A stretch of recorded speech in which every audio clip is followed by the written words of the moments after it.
Le chant que nous avons chanté, nous allons dans les béatitudes, sur le mont des béatitudes, parce que Jésus a parlé longtemps là-bas. Et nous sommes dans le chapitre 5 de Matthieu, la page 619. Je lis les versets 1 à 12.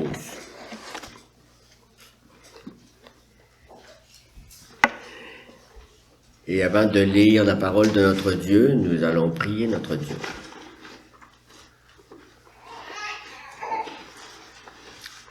Seigneur notre Dieu, nous sommes dans ta parole. Elle vient pas de nous, elle vient de ton Esprit Saint. Et Seigneur, pour que ta parole fasse tout son chemin, tout son travail, nous avons besoin encore de ton Esprit Saint. Que ton Esprit Saint vienne maintenant dans ces paroles, dans nos cœurs, pour changer nos cœurs, pour les purifier. Nous te le demandons au nom de Jésus, notre Seigneur. Amen.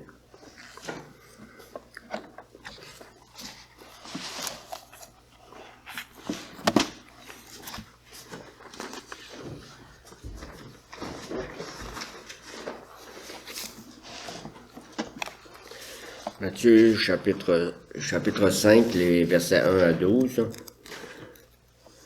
À la vue de ces foules, Jésus monta sur la montagne. Il s'assit et ses disciples s'approchèrent de lui. Puis il prit la parole pour les enseigner. Il dit, « Heureux ceux qui reconnaissent leur pauvreté spirituelle, car le royaume des cieux leur appartient.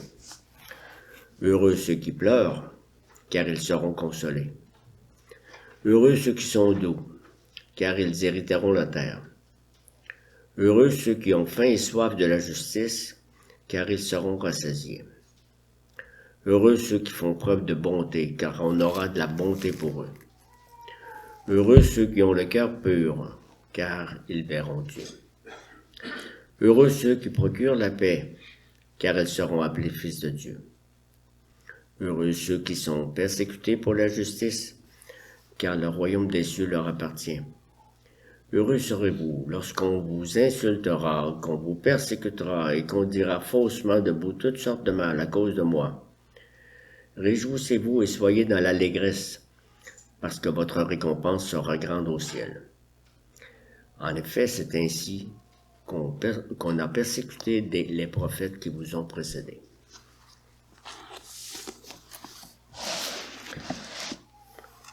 Ça semble pas toujours des belles annonces, mais c'est toutes des heureux.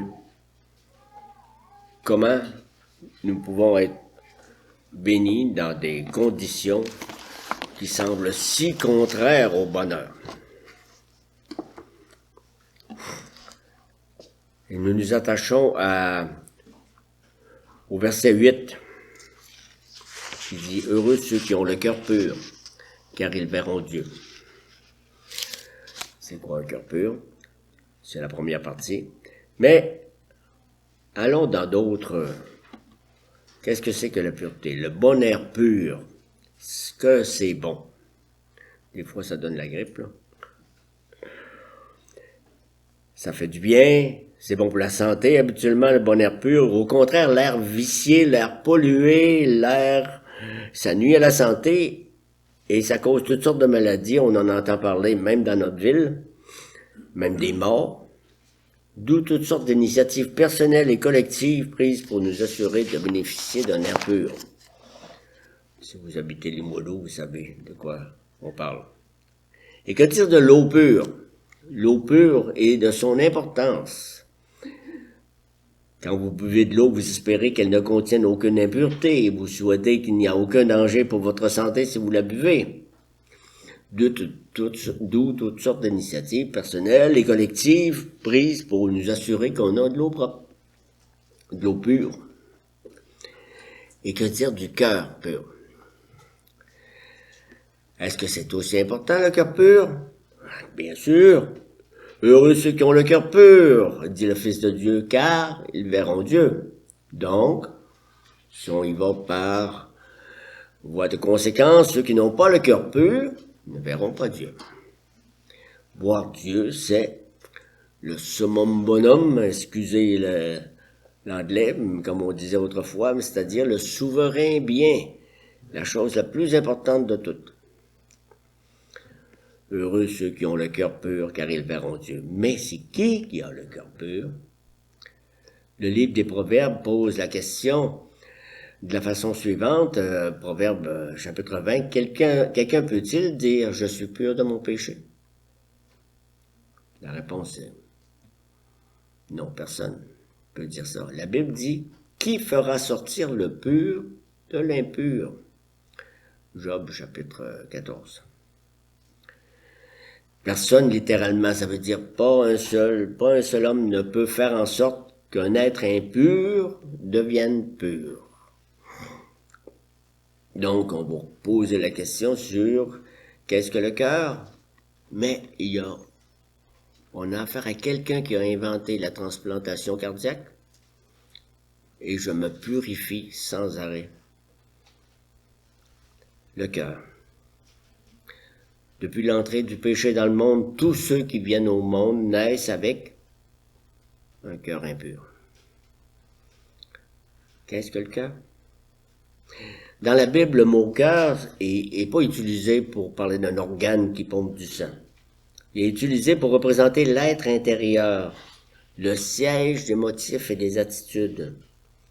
C'est le centre de la personnalité, de la volonté, le centre des émotions. C'est le cockpit, le poste de pilotage, la tour de contrôle, le quartier général de notre être. Le Fils de Dieu voit dans le cœur. Et qu'est-ce qu'il voit dans le cœur? Voici ce qu'il voit. C'est lui-même qui le dit dans un texte qu'on a entendu tantôt, Matthieu 15, 19. C'est du cœur que viennent les mauvaises pensées, les meurtres, les adultères, les prostitutions, les vols, les faux témoignages, les blasphèmes. On n'est pas dans un procès où on dit s'il a agi comme ça, c'est parce que son éducation, son environnement, on dit. Personne dit, c'est du cœur que viennent. Diagnostic terrible, n'est-ce pas? Mais très juste. Nous sommes dévoilés. Le cœur est dévoilé, nos cœurs. Notre cœur est souillé, impur. Et la pureté requise pour voir Dieu, nous ne la possédons pas. Et nous ne pouvons pas la produire par nous-mêmes. Impossible. Qui fera sortir le pur de l'impur?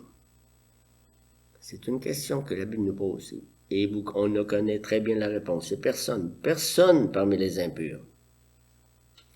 Donc, le cœur de notre problème, c'est le problème de notre cœur qui est impur. De nos jours, on utilise un terme très courant, dysfonctionnel, pour décrire des gens ou des familles, des relations, des organisations qui sont pas en bon état. Dysfonctionnel signifie que c'est cassé, c'est brisé, c'est défectueux, c'est incapable d'accomplir ce pourquoi ça a été créé. Et depuis l'entrée du péché dans le monde, l'humanité est dysfonctionnelle. Et nos cœurs sont dysfonctionnels. Nous sommes tous impurs. Et qu'est-ce que ça veut dire au juste? Ça veut dire, dans une autre expression qu'on entend souvent, ça veut dire que nos cœurs ne sont pas entièrement au Seigneur. Qu'est-ce que Dieu veut de nous? Matthieu 22, 37, le plus grand commandement de la loi dit, tu aimeras le Seigneur ton Dieu de tout ton cœur. Le cœur pur, c'est le cœur qui n'a qu'une allégeance. Le cœur pur, c'est celui qui est dédié sans compromis à son Seigneur. Vous savez très bien que la question de fidélité à l'alliance dans l'Ancien Testament est souvent comparée à un mariage. Et celui qui est adultère face à Dieu, c'est celui qui n'a pas un cœur pur. C'est celui qui regarde ailleurs qu'à Dieu. Avoir le cœur pur signifie ne rien laisser qui pourrait faire obstacle à notre consécration à Dieu. Vous savez que des grandes choses peuvent être complètement obscurcies par des petites choses, si les petites choses sont assez proches de notre regard. Je ne l'ai pas emmené avec moi, mais si je prenais un 10 sous, et ça peut être plus grand que vous tous si je le mets très proche de mes yeux. Vous verrez plus. Ce monde n'a rien à comparer à Jésus-Christ et à tout ce qu'il nous offre, mais quand nous tenons ce monde et son contenu tout près de nos yeux, nous ne voyons plus aussi clairement Jésus-Christ et sa gloire. Et je n'ai pas besoin de vous expliquer, peut-être vous l'avez expérimenté.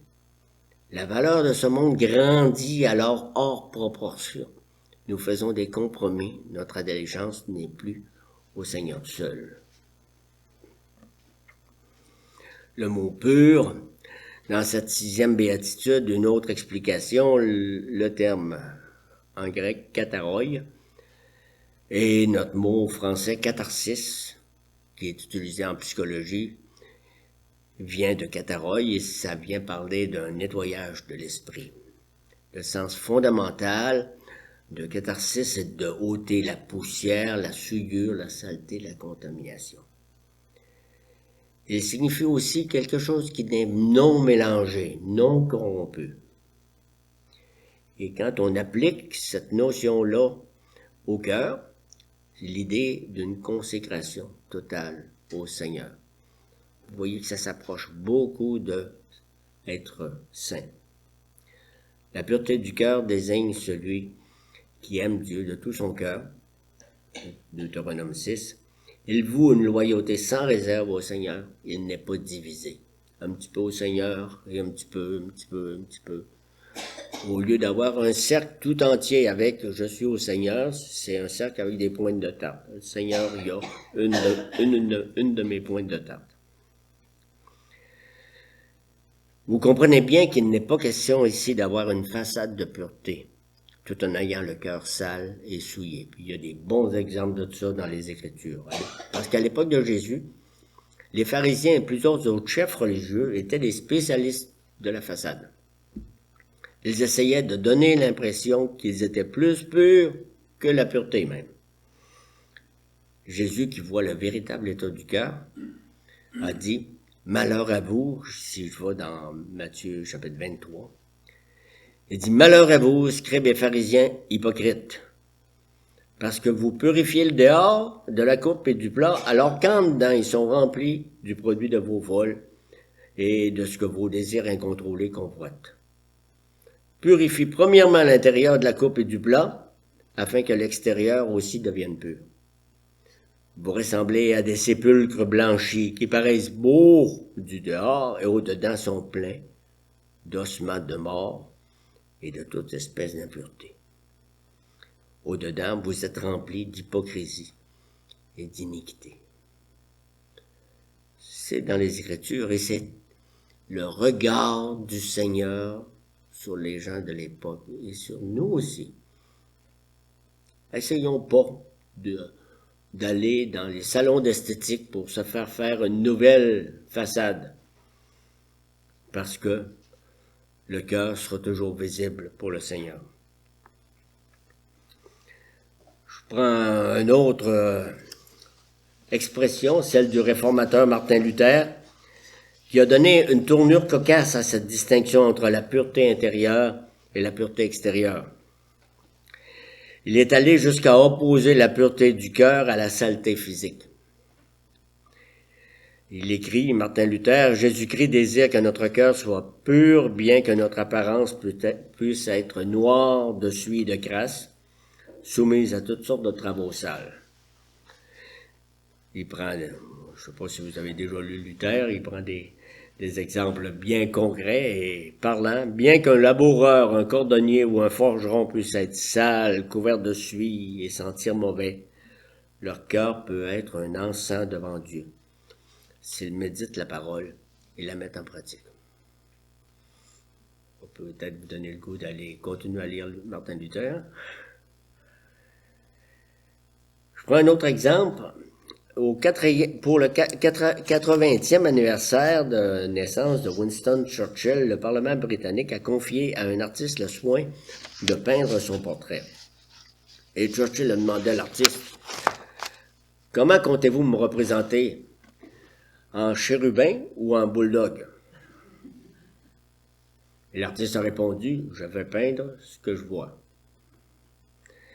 L'artiste a peint Churchill affalé sur une chaise, arborant son air typiquement renfrogné, un portrait fidèle à la réalité, mais peu flatteur. Le résultat a déplu à Churchill. Il a pris la toile, il l'a cachée dans son grenier, avant de la faire détruire secrètement plus tard. Comme Churchill, nous nous percevons la plupart du temps tels que nous aimerions être perçus extérieurement. Nous voulons être bien vus par les autres.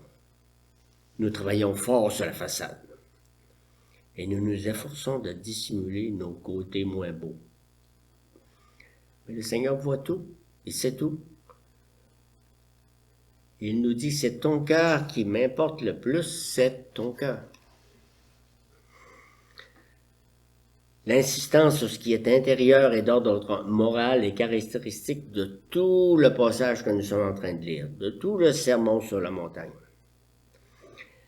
Dieu s'est toujours soucié par-dessus tout de l'homme intérieur, de l'état de notre cœur. Dieu lui-même avait dit à Samuel, dans l'Ancien Testament, l'homme regarde à ce qui frappe les yeux, mais Dieu regarde au cœur. Puis vous vous rappelez du moment, là? C'était au moment de choisir Saül, le premier roi. Il était plus grand que tous les autres. Dieu voyait plus que la grandeur. David décrit au psaume 51, « Seigneur, tu prends plaisir à la vérité dans le fond du cœur. » Qui fera sortir le pur de l'impur? Personne. Apocalypse 21 est très catégorique. Vous savez qu'Apocalypse 21, c'est dans vos dernières pages. Il n'entrera rien de souillé au paradis. Mais, c'est une bonne nouvelle. Deuxième partie. Dieu a fait une promesse, la promesse suivante que nous avons lue tantôt, Ézéchiel 36. « Je ferai sur vous l'aspersion d'une eau pure et vous serez purifiés. Je vous purifierai de toutes vos souillures et de toutes vos idoles. Je vous donnerai un cœur nouveau et je mettrai en vous un esprit nouveau. J'ôterai de votre chair le cœur de pierre et je vous donnerai un cœur de chair. » Et je ne sais pas si vous connaissez les circonstances où cette bonne nouvelle était présentée. C'est très puissant. Et tantôt, quand j'ai vu rentrer un jeune bébé, j'ai pensé à ça. Un jeune bébé, on le lave à tous les jours, probablement au moins une fois par jour. Et très bien, aspergé d'eau pure, serait purifié. Mais les parents veulent aller plus loin qu'avoir un bébé propre. Ils voudraient bien lui donner un cœur et un esprit nouveau. Et vous les voyez faire, ils parlent au bébé. Ils disent, tu es à moi. Puis le bébé, quand il commence à parler, il y a des accents il commence à marcher comme. Ça se transmet. Mais quand le Seigneur le fait, lui, il prend des gens qui sont contraires à lui, qui est avec des idoles. Ça veut dire que ce que nous ne pouvons pas faire, même si nous cherchons à le faire, Dieu peut le faire. Il le fait. Celui qui change les cœurs, c'est pas un chirurgien à l'hôpital, c'est Dieu. C'est le grand spécialiste des cœurs. En Dieu seul réside notre espérance. Notre espérance d'avoir un cœur pur et une espérance de voir Dieu. Cette promesse-là, je vous purifierai de toutes vos souillures. Le Nouveau Testament nous apprend qu'elle est accomplie dans la nouvelle alliance par la venue du Fils de Dieu et son œuvre de salut, qui inclut l'œuvre de Jésus-Christ, de l'Esprit Saint dans la régénération. Et la régénération, c'est quelque chose dont on peut parler parce que ça dure. Le Fils de Dieu dit « Heureux ceux qui ont le cœur pur, ils verront Dieu ». Que Dieu est bon. Le bonheur est en lui, assurément. Il sait si bien nous faire sentir libres et tout légers qu'il dit « Je vous purifierai ». de toutes vos souillures. Et puisque nous serons purifiés et purs, nous verrons Dieu. Voir Dieu, c'est un don de l'Évangile de Jésus-Christ. L'œuvre de Jésus en notre faveur et dans notre transformation nous procure la pureté requise pour que nous puissions voir Dieu. C'est plus que d'avoir un cœur nouveau, ça, c'est d'avoir des yeux, un regard nouveau. Et cette promesse attend encore son plein accomplissement. Si je vous avais demandé en rentrant, as-tu vu Dieu? Probablement que j'attendrai encore, j'aurai plusieurs réponses, et j'attendrai encore des réponses. Un jour, nous verrons le Seigneur dans toute sa gloire, d'une manière complète, absolue, éternelle. Voir Dieu, ça ne peut pas se réaliser ailleurs qu'au ciel. Mais il faut aussi dire qu'il y a un certain sens où nous voyons déjà Dieu. C'est toujours une dynamique entre maintenant et plus tard. Dans une moindre mesure, la vision de Dieu fait déjà partie de notre expérience, si nous sommes croyants. Job avait dit à la fin de son grand livre, il avait dit à Dieu, « Mon œil t'a vu ». Dans l'Épître aux Hébreux, on parle de Moïse comme de quelqu'un qui agissait comme voyant celui qui est invisible. Jésus a dit qu'Ésaïe, Jésus a dit ça dans l'Évangile de Jean, Ésaïe a vu la gloire de Dieu. Nous voyons Dieu avec les yeux de la foi. Nous voyons avec certitude, nous ne voyons pas encore toute la gloire de Dieu. Et c'est le défi de notre belle vie de chrétien. Déjà, pas encore. Écoutez bien, tantôt on a lu le premier chapitre de l'Évangile de Jean. La parole a été faite chair, elle a habité parmi nous, pleine de grâce et de vérité. Et nous avons contemplé sa gloire, une gloire comme celle du Fils unique venu du Père. À la toute fin de l'Évangile de Jean, avant la passion de Jésus, il y a Philippe qui dit à Jésus, « Seigneur, montre-nous le Père. » Parce que Jésus est en train de dire, « Je m'en vais, mais je reviendrai, je vais vous préparer un chemin, je vous prépare une place. » Jésus lui dit, « Il y a si longtemps que je suis avec vous, et tu ne m'as pas connu, Philippe. Celui qui m'a vu a vu le Père. Comment dis-tu, montre-nous le Père? » Voyez que nous sommes dans cette position-là.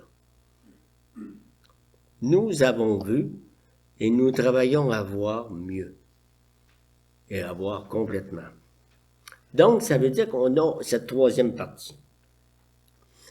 Je me purifie sans arrêt. Je cherche à être pur, même si j'ai été rendu pur. Oh, ils vont dire, ça va pas trop là. Maintenant, certains aimeraient que j'arrête le sermon ici. Ils sont persuadés qu'il n'y a rien d'autre à dire concernant la pureté que Dieu demande pour le voir. Dieu a promis de nous purifier de toutes nos souillures. Il le fait en Jésus par son esprit. C'est fini, il n'y a rien à rajouter. C'est beau, merci. Pourtant, les écrivains bibliques ont agi autrement. Ils ont écrit beaucoup en étant inspirés par Dieu pour stimuler, pour dynamiser le peuple de Dieu à rechercher la pureté dans leur vie quotidienne, en accord avec le fait que nous sommes en Jésus. Ils ont compris que le cadeau de Dieu, je vous purifierai de toutes vos souillures, il inclut ce cadeau-là, l'œuvre continuelle du Saint-Esprit pour nous transformer de plus en plus. De sorte que nous allons devenir ce que nous sommes en Jésus-Christ. Par exemple, on écoute ce que l'apôtre Jean nous dit dans sa première épître. « Bien-aimés, nous sommes maintenant enfants de Dieu. Nous savons que lorsqu'il sera manifesté, nous serons semblables à lui, parce que nous le verrons tel qu'il est. Quiconque a cette espérance en lui se purifie, comme lui, le Seigneur, est pur. »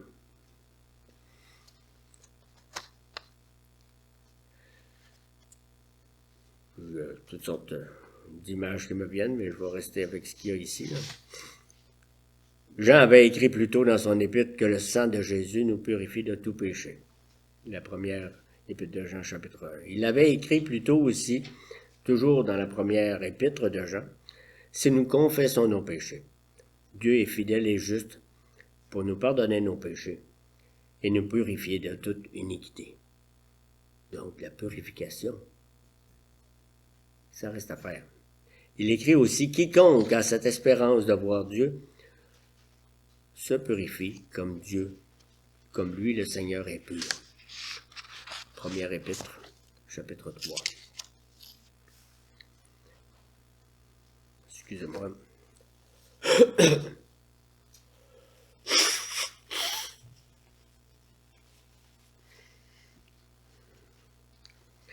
Si nous lisons la Bible très honnêtement, nous sommes obligés de conclure que Dieu nous appelle à nous débarrasser activement de nos souillures par la force de son esprit qui vit en nous. Pas par nos propres forces, bien sûr, mais j'ai bien dit par la force de son esprit. Dieu appelle ses bien-aimés qu'il purifie à tendre de toute leur énergie vers l'idéal de pureté qui se trouve en Jésus, sans jamais renoncer à la lutte. Quiconque a cette espérance de voir Dieu, écrit Jean, il se purifie comme le Seigneur est pur. Et dans ce travail de purification, nous avons une part à jouer. C'est ce que l'apôtre Paul nous dit dans le deuxième épître aux Corinthiens, chapitre 7. « Puisque nous avons de telles promesses, bien-aimés, purifions-nous de toute souillure de la chair et de l'esprit, en développant jusqu'à son terme la sainteté dans la crainte de Dieu. » Il n'y a aucun doute que les mots que Paul utilise sous-entendent un effort et une vigilance dans la durée. On aime bien les illustrations, j'ai un savon dans la main.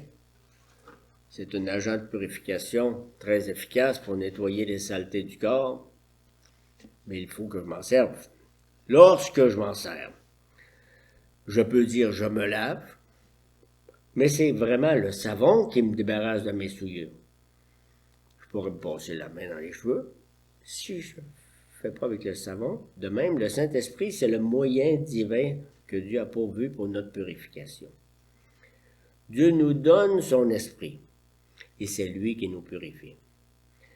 Mais notre responsabilité, c'est d'aller le chercher, c'est de le vouloir, c'est de l'inviter, d'avoir recours aux moyens que Dieu nous donne. Et dans quel moyen le Saint-Esprit vient agir? Il opère en nous la purification en employant la parole de Dieu, qui est un puissant moyen de purification. La prière aussi. Psaume 51 nous dit, « Ô Dieu, purifie-moi de mon péché, purifie-moi et je serai pur. Crée en moi un cœur pur. » Quelle prière importante, essentielle pour notre cheminement chrétien, sur le chemin de la pureté. Il y a tellement d'autres exhortations dans les épîtres quand Paul est en train d'enseigner le futur pasteur Timothée. Il dit, « Toi-même, garde-toi pur, sois un modèle de pureté. » Première à Timothée. Aux Philippiens, « Que tout ce qui est pur soit l'objet de vos pensées. » Nous l'avons entendu tantôt. Jacques, dans son épître, dit, « Purifiez vos mains, nettoyez vos cœurs. » Dans Hébreux 12, nous lisons « Recherchez la sanctification sans laquelle personne ne verra le Seigneur. »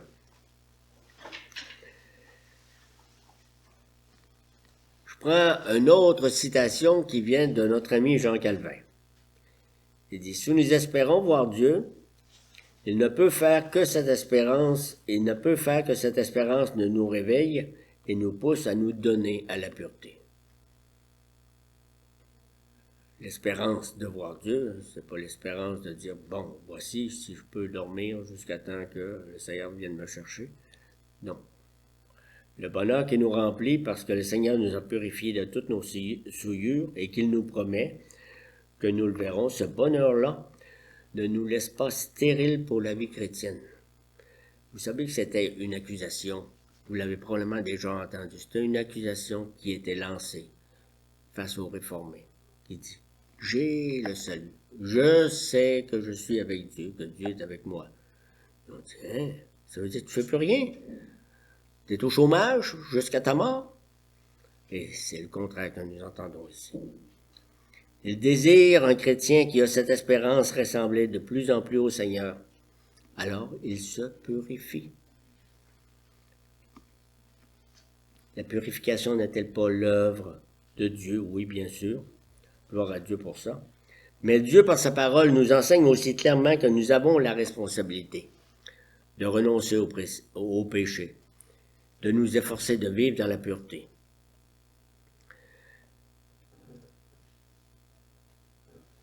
Jésus dépeint dans les béatitudes, en quelque sorte, le projet de vie pour chaque citoyen du royaume de Dieu. Autrement dit, chaque enfant de Dieu est appelé à rechercher ses grâces par la puissance du Saint-Esprit. Cette béatitude nous pose les questions semblables à ceci. Dans quel état est votre cœur ce matin? À quoi pensez-vous quand votre esprit est au neutre? Ça dépend de l'état de votre cœur. Quand quelqu'un jappe contre vous, jappez-vous contre lui en retour? Ça dépend de l'état de votre cœur. Quand votre agenda, votre liste de choses à faire est trop chargée, perdez-vous votre calme ou gardez-vous votre calme? Ça dépend de l'état de votre cœur. Quand on vous offre un morceau de commérage mariné dans la médisance, le refusez-vous ou bien l'acceptez-vous et le donnez-vous à un autre? Ça dépend de l'état de votre cœur. L'état de votre cœur détermine si vous gardez rancune ou si vous faites grâce, si vous vous apitoyez sur vous-même ou si vous cherchez le Seigneur pour être consolé dans vos chagrins. Une petite histoire inventée pour finir, elle n'est pas très douce, mais elle ressemble à d'autres de l'Ancien Testament. Un jeune homme dit à sa petite amie, « Tu es la plus belle, la plus aimable des créatures que Dieu a faites. Je t'aime de tout mon cœur. Ta présence m'apporte plus de bonheur que tout ce que le monde peut s'offrir. Je te promets de passer une soirée avec toi chaque semaine. » La réponse de la jeune fille, je vois déjà des drôles de visages dans la salle, la jeune fille dit « Seulement une soirée par semaine? Mais les autres soirs, tu vas être où? » Et la réponse du jeune homme, il dit « Ne t'inquiète pas pour ça, je serai avec une autre femme, mais juste pour le plaisir. Son seul défaut, cette femme-là, c'est qu'elle t'aime pas.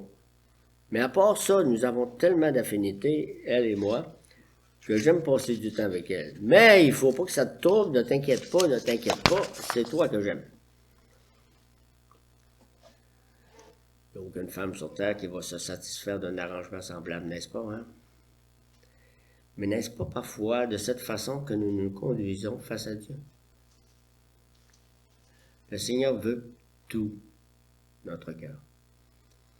Il nous a purifiés en Jésus-Christ par l'Esprit Saint. Vivons avec reconnaissance de plus en plus cette purification dans le jour. Aimons-le de tout notre cœur. Heureux ceux qui ont le cœur pur, car ils verront Dieu. Amen.